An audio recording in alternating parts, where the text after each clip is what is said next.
Hello learner. आज हम लोग क्लास 9th का जो मॉडल सेट आया है, नया मॉडल सेट, उसको देखने वाले हैं। तो पिछले वीडियो में हम लोग क्वेश्चन नंबर 1 से लेकर के 14 तक देख चुके थे, ठीक है, जो कि है सोशल साइंस का। ठीक है, सोशल साइंस का हम लोग सेट 1 को देख रहे थे, जिसमें हम लोगों ने क्वेश्चन नंबर 1 से लेकर के क्वेश्चन नंबर 14 तक कर लिया था। अब हम लोग क्वेश्चन नंबर 15 से देखने वाले हैं। ठीक है, इसको मैंने अलग से इसीलिए बनाया था ताकि वीडियो बहुत बड़ा ना बन जाए, और अभी जो पढ़ने वाले हैं सारा का सारा लॉन्ग क्वेश्चन है, इसीलिए वीडियो लंबा बनने की संभावना थी और इसीलिए मैंने इसको ऐड नहीं किया था। ठीक है, तो चलिए अब हम लोग नया वीडियो में देखेंगे उसको। तो सबसे पहला जो आप लोगों का क्वेश्चन नंबर 15 जो कह रहा है कि युद्धों में जंगल क्यों प्रभावित होते हैं। जब भी युद्ध होता है तो उसमें जंगल जो है क्यों प्रभावित होता है। तो देखिए, युद्ध में जंगल का प्रभावित होने के बहुत सारे कारण हैं, लेकिन उनमें से हम लोगों को सिर्फ 3 कारण को देखना है। ठीक है, मतलब हम लोग 3 कारण को देखने वाले हैं। पहला, युद्ध की ज़रूरतों को पूरा करने के लिए लकड़ी की मांग बढ़ती है, जिससे जंगल को काटा जाता है। अब जब युद्ध होती है तो उसमें क्या होता है कि लकड़ी की, ठीक है, लड़की नहीं, लकड़ी की मांग बढ़ती है, जिससे क्या होता है कि जंगलों को काटा जाता है। ठीक है, दूसरा कारण क्या है कि जंगलों में शत्रु छिपे रहते हैं, जिससे जंगलों को जला दिया जाता है। अब जैसे मान लेते हैं कि मेरा शत्रु जंगल में छिपा हुआ है, हमको पता है, लेकिन जंगल में ढूंढने में ज़्यादा टाइम लग जाएगा और उससे पहले शायद वो हमला कर देगा, और इसीलिए हम क्या करेंगे, उस जंगल को काट देंगे। ठीक है, ये समझाने के लिए बता रहे थे। ठीक है, अब मेन टॉपिक पर आते हैं, जो कि कह रहा है, मतलब हो गया ये कि सरकार को जैसे लगता है कि शत्रुओं को ढूंढने में असुविधा होगी तो वो सीधे जंगल को ही जला देते हैं, या तो फिर जंगल को पूरे काट देते हैं। जला देने से उन लोगों को फ़ायदा ये होती है कि जो शत्रु भी रहते हैं जंगल में, वो शत्रु भी मर जाते हैं। ठीक है, तीसरा कारण है, जहाज़ों और हथियारों के निर्माण के लिए जंगलों की कटाई की जाती है। जहाज़ और हथियार बनाने के लिए भी उस समय बहुत अधिक मात्रा में वनों को काटा गया था, जंगलों को काटा गया था। ठीक है, तो ये 3 कारण हम लोग देखेंगे जो कि युद्ध के कारण होता है। ठीक है, क्वेश्चन नंबर 16 जो है, जो आप लोगों को कह रहा है, निर्धनता को दूर करने के लिए सरकार द्वारा शुरू किए गए किन्हीं 3 निर्धनता उन्मूलन कार्यक्रम का वर्णन कीजिए। ठीक है, निर्धनता को दूर करने के लिए सरकार द्वारा शुरू किए गए 3 निर्धनता उन्मूलन कार्यक्रम, मतलब निर्धनता को खत्म करने के लिए 3 कार्यक्रम का नाम आपको बताना है, जिसके बारे में थोड़ा बहुत बताना है।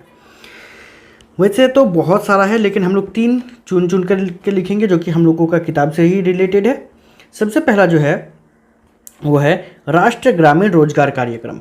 ठीक है, राष्ट्रीय ग्रामीण रोजगार कार्यक्रम के अंतर्गत ये भारत सरकार द्वारा चलाए जा रहे एक ऐसा कार्यक्रम है जिसमें सक्षम श्रमिकों को वर्ष में 100 दिन तक रोजगार देगी या बेरोजगारी भत्ता देगी। इसमें आपको बताया जा रहा है कि सरकार जो है इसमें क्या करती है कि वैसे लोग जो कि कार्य करने में सक्षम है, वैसे लोगों को वर्ष में 100 दिन तक रोजगार देगी, या तो फिर यदि रोजगार नहीं दे पाती है तो उसके बदले में बेरोजगारी भत्ता देगी, मतलब कुछ पैसा देगी, साल में या महीना में, ऐसा हो सकता है। आगे कह रहा है कि आवास योजना। आप लोगों को पता है कि सरकार द्वारा आवास दिया जा रहा है, तो आवास ऐसे ही नहीं दिया जा रहा है। सरकार का भी ये मोटिव है कि गरीबों के ऊपर घर बनाने का दबाव ना पड़े, और गरीबों के ऊपर जब घर बनाने का दबाव नहीं पड़ेगा तो गरीब क्या कर सकते हैं कि अपना जो पैसा है उसका उपयोग अपने विकास के लिए दूसरे कामों पर लगा सकते हैं। ठीक है, वही आप लोगों को यहाँ पर लिखे हैं। आगे आप लोगों को जो बताया गया है, मतलब तीसरा पॉइंट, जो कि है आपका स्वर्ण जयंती शहरी रोजगार योजना। ठीक है, इसके अंतर्गत बताया जा रहा है कि इस योजना का उद्देश्य शहरी बेरोजगार या अल्प बेरोजगार व्यक्तियों को स्वरोजगार के लिए ऋण देकर प्रोत्साहन देना है। मतलब इसमें सरकार क्या करती है कि जो बेरोजगार है और कुछ काम करना चाहते हैं, उनको सरकार क्या करती है, बहुत ही कम ब्याज दर पर ऋण देती है, ताकि वो क्या कर सके, खुद कुछ काम कर सके। ठीक है, ये था 17 नंबर का क्वेश्चन।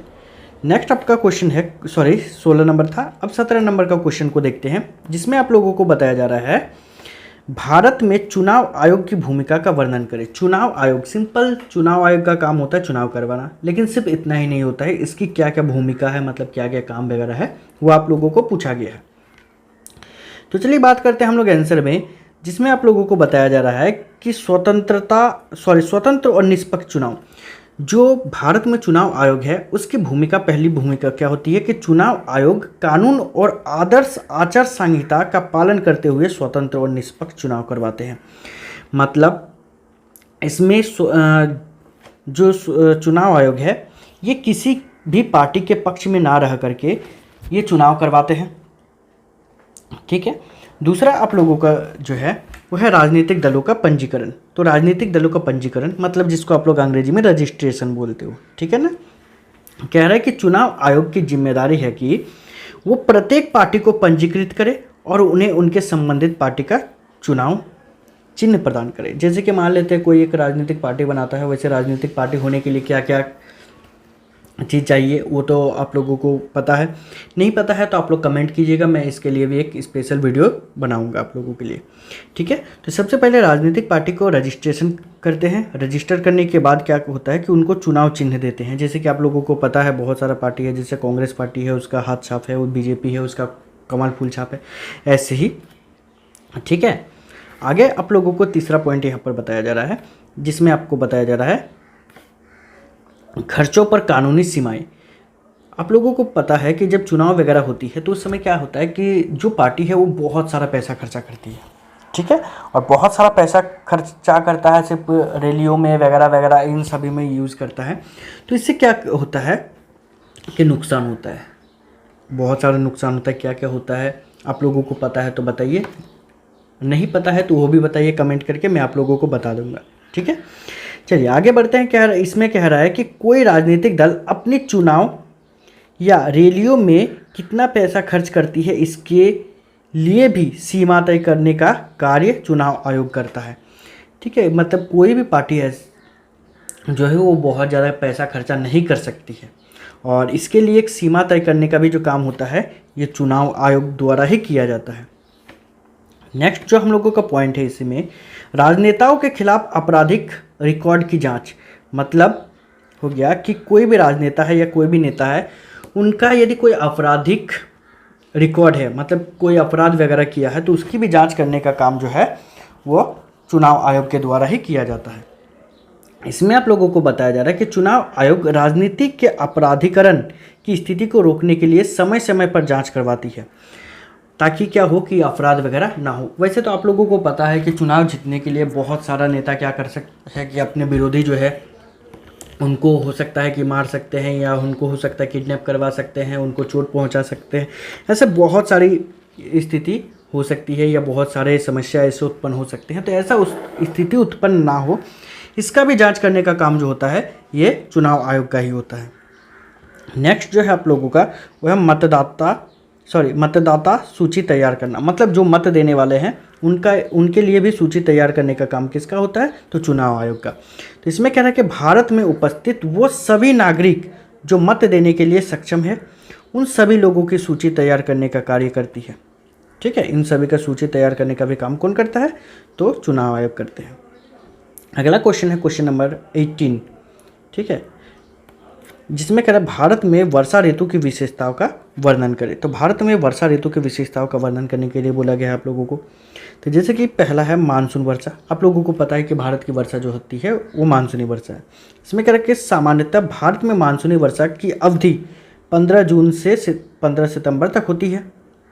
या फिर सिंपल आप लोग लिख सकते हो कि भारत की वर्षा जो है वो एक मतलब मानसूनी वर्षा है, ऐसे भी लिख सकते हो, लेकिन कोई दिक्कत नहीं, इसमें थोड़ा सा अलग से लिखे हम। हमारे देश में अधिकांश वर्षा दक्षिण पश्चिमी ग्रीष्मकालीन मानसून पवने से होती है। हमारे भारत में जो वर्षा होती है वो अधिकांश क्या होता है कि दक्षिण पश्चिमी ग्रीष्मकालीन मानसूनी पवने से होती है। दूसरा पॉइंट जो है वो है वर्षा की निश्चित अवधि। आप लोगों को पता है कि भारत में एक निश्चित अवधि तक ही वर्षा होती है।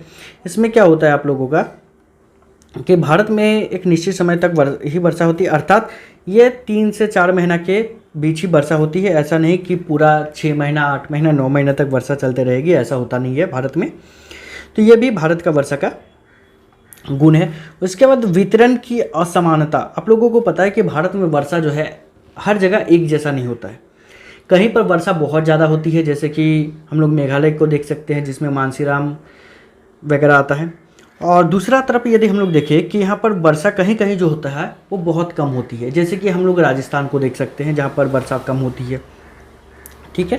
तो ये भारत में जो है क्वालिटी है भारत का वर्षा का।